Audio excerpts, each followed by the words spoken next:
एक महत्त्वाची बातमी, गुजरातमध्ये मोदींचा करिश्मा, सर्व जागांवर भाजप आघाडीवर राहण्याचा पोलनुसार अंदाज आहे। तर गुजरातमध्ये सर्व 26 जागांवर भाजपचं कमळ फुलणार असा अंदाज एक्झिट पोल मधून वर्तवला आहे। गुजरातमध्ये काँग्रेसचं खातंही उघडलं जाणार नाही असा एक्झिट पोलचा अंदाज। मागच्या निवडणुकांमध्ये सुद्धा सर्वच्या सर्व जागा या भाजपला मिळालेल्या होत्या।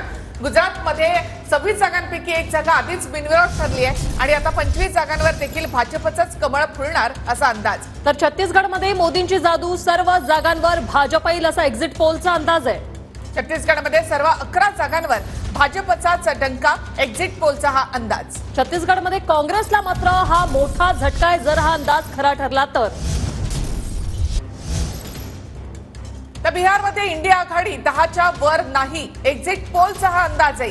तर पोलनुसार बिहारमध्ये एनडीएला 29 आणि इंडिया आघाडीला 8 जागा मिळतानाचा अंदाज। बिहारमध्ये भाजप 17, जेडीयू 7 जागा आणि एलजेपीला देखील जागा वर्तवण्यात आल्यात। बिहारमध्ये आरजेडी सह काँग्रेसला 2 जागा मिळतील असा अंदाज पोलनुसार वर्तवण्यात आलाय।